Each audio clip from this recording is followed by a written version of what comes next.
MLA महराज मलिक इस समय मेरे साथ हैं और आपको बताने चले कि पिछले दिनों जो इन्होंने नेशनल कॉन्फ्रेंस की सरकार को जम्मू कश्मीर में सपोर्ट करा था वो भी अपना वापस लिया था, लेकिन इस समय आज जम्मू कश्मीर का जो सबसे बड़ा मुद्दा बना हुआ है वो नायब तहसीलदार की पोस्टों को लेकर बना हुआ है। हर कोई उसको लेकर अपनी अपनी राय रख रहा है। पिछले कल भी बीजेपी के तमाम एमएलए की तरफ से जम्मू के अंदर एक बड़ा आंदोलन किया गया। हमारे साथ महराज मलिक हैं।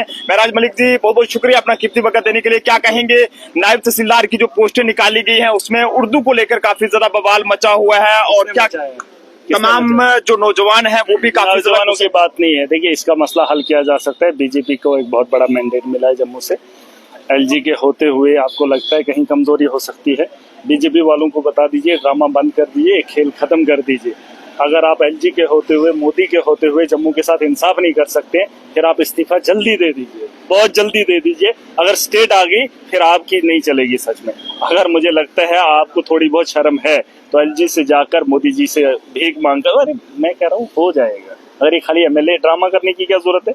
जब JKSSB में स्कैम हुआ तब नौजवानों को पीट रहे थे, इनके ये दरवाजे से बाहर आए। आज दरवाजे से बाहर एमएलए बन गए, प्रोटोकॉल में आएंगे, नारा लगाएंगे, नीचे फर्शी बिठाएंगे। है? अरे जब हमारा नौजवान सड़कों पे पिटता था, गर्मी के मौसम में पसीने में नहल कर, पुलिस उनको डंडे मारती थी, इनकी जुबान नहीं खुलती थी।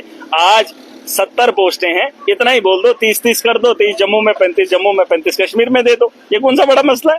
आप बवाल करने की ज्यादा खुजली हो रही है। अरे स्टेट के लिए लड़ो ना, जिस स्टेट से परेशानी हो रही है। आप भी परेशान हो लेकिन मुंह नहीं खोलोगे, जल जाओगे, लेकिन बल नहीं जाएगा आप लोगों का। ये तरीका अच्छा नहीं है। देखिए, लोग परेशान हैं। अभी जम्मू के लोग आपको अच्छे से नहीं समझे हैं, वरना 28 आपको नहीं मिलती। अगर तुम्हारे ड्रामेबाजी कामयाब है आज तक, लेकिन आज के बाद जो नौजवान आपको सोचेगा समझेगा वो तुम्हारे साथ खड़ा नहीं होगा। आप प्रोटेस्ट करो, लाखों लोगों का मैंडेट आपने लाया। सिर्फ बीजेपी के लोग प्रोटेस्ट करें, उनको घर में जाकर वहां से उठाकर प्रोटेस्ट पे बिठवाओ, उनको भागने मत दो। गर्मी के मौसम में पसीना निकले उनको, और वो मांग एलजी से करें या सरकार से करें, लेकिन वहां से भागने मत देना। और नौजवानों को लाएंगे फिर बोलेंगे हमारे पीछे बैठो और नारे लगाओ। नहीं, तुम्हें लाखों लोगों ने मैंडेट दिया, अकेले बैठो, कार्यकर्ताओं को लाओ, नौजवानों को इसमें मत लाओ। अगर 28 एमएलए जम्मू के लिए बेहतर नहीं कर सकते फिर नौकरी कुर्सियां छोड़ दो और आराम के साथ। स्टेटहुड को रिस्टोर करना इस समय कितना जरूरी है? ये बहुत जरूरी है, बहुत। उसके लिए तो मांग करेगी नहीं बीजेपी के लोग यहाँ के ड्रामा कर रहे हैं, लेकिन बोलेंगे नहीं। अगर उसके लिए लड़ेंगे तो पूरे आवाम लोग खड़े हो जाएंगे, लेकिन ड्रामा करने की भी हद होती है भाई साहब। आप ड्रामाबाजी बंद कर लीजिए और जम्मू कश्मीर की बेहतरी के बारे में सोच लीजिए। आपके बस की बात नहीं, आप कुछ भी नहीं कर सकते। ये भी कहा जा रहा है कि अगर स्टेटहुड अगर रिस्टोर होता है तो इलेक्शन जो है वो दोबारा से होंगे जम्मू। मैं कहता हूँ ये तो वही है ना, मोदी जी कह रहे, बीजेपी वाले कह रहे, ये कुछ भी कर सकते हैं, लेकिन नायब तहसीलदारी के लिए हंगामा करेंगे। पहले क्यों करेंगे? वही तो मैं कह रहा हूँ, ड्रामा क्यों कर रहे हैं?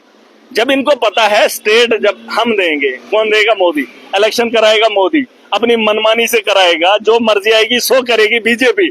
लेकिन जम्मू के लोगों को जब मांग कर रही है फिर लाएंगे नौजवानों को, बिठाएंगे धरनों पे, बेवकूफ बनाएंगे। बेवकूफ नहीं, आप सक्षम हो, देश के अंदर तुम्हें ताकत है, और अगर देश के अंदर लेने के लिए तुम्हारे पास फैसले हैं, सारी चीजें हैं, फिर नौजवानों को सड़कों पर लाकर जाहिल क्यों बना रहे हो?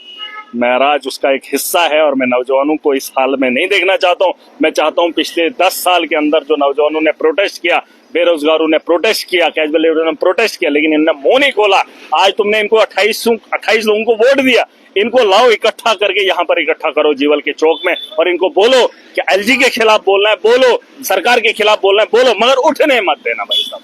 क्या लगता है कि इसका क्या हल है? जिससे मैं बोल रहा हूँ ये 2 रातें गुजार ले, हल हो जाएगा, चाहे एलजी करे या सरकार करे। बीजेपी वाले अगर 2 रातें गुजारेंगे तो हल हो जाएगा, मगर सिर्फ नेता लोग नहीं, नेताओं को बिठा लो, पसीना निकले। हाँ नहीं, और कौन लोग? अरे कार्यकर्ता भी आ जाएं तो वो भी ठीक है, लेकिन नौजवान नहीं। नौजवानों ने वोट दिया है, इन्होंने सपोर्ट किया है। उमर सरकार के लिए क्या कहना चाहेंगे? आज बने हुए काफी ज्यादा टाइम हो गया, क्या लगता है कि जिस तरह से काम सरकार को एक ही बात है, देखिए मुझे नाराजगी नहीं है, जो काम आप कर सकते हैं वो नहीं कर रहे हैं।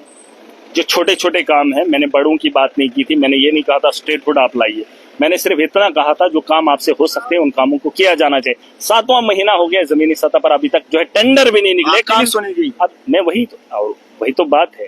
अरे कोई एक तो करता, जमीनी सतह पर काम तो होते, कुछ काम ही नहीं हो रहा है। ये नहीं कि बीजेपी के हो रहे, किसी के भी नहीं, और बीजेपी मुंह नहीं खोलेगी क्योंकि वो अपनी गलतियों को छुपाएगी नहीं।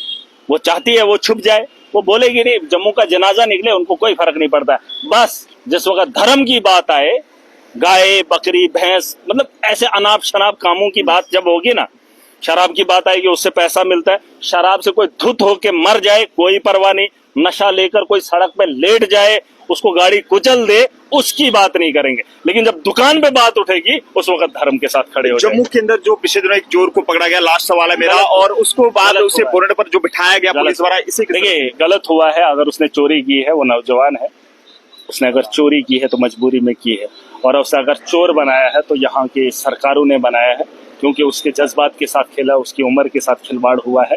हो सकता है उसकी मजबूरियां हैं, उसकी मजबूरियों को समझना क्या लगता है कि मेन डीलर्स को पकड़ना चाहिए? देखिए उसका कसूर नहीं है यार। आप अगर यहाँ पर बैठे हैं, मैं समझ सकता हूँ कोई वजह है, मैं अगर यहाँ पर बैठा हूँ आप भी समझ सकते हैं कोई वजह है। कोई नौजवान, हाँ अगर होशो हवास में नहीं है फिर नहीं कह सकता हूँ, लेकिन अगर होशो हवास में एक नौजवान कोई चोरी कर रहा है तो मजबूरी है, उसकी मजबूरी को समझना है। जिस तरीके से आपने देखा होगा पिछली बार भी किसी ने चोर को पकड़ा था, उसके जो है बाल और मूछें काट दी थी, गलत किया था। आज भी बनट पे चढ़ा के कानून में रहकर कानून के साथ खिलवाड़ किया, कानून सजा देता, चोरी की सजा क्या होती तो वो हो जाता, लेकिन ये तरीका अच्छा नहीं है। लोग चोरियों से तंग आए हैं, लेकिन ये चोरियां, इस किस्म का माहौल बनाना, आज अगर ये हुआ है बीजेपी के दौर में तो क्यों हुआ है? बेरोजगारी का आलम है, पढ़ा लिखा तबका ज्यादा है, कहीं न कहीं परेशानी है। तो ये इसका कसूरवार वो नौजवान नहीं है, इसका कसूरवार महराज है जो पॉलिटिक्स में है, जो सियासत में है, जो इक़्तिदार में है।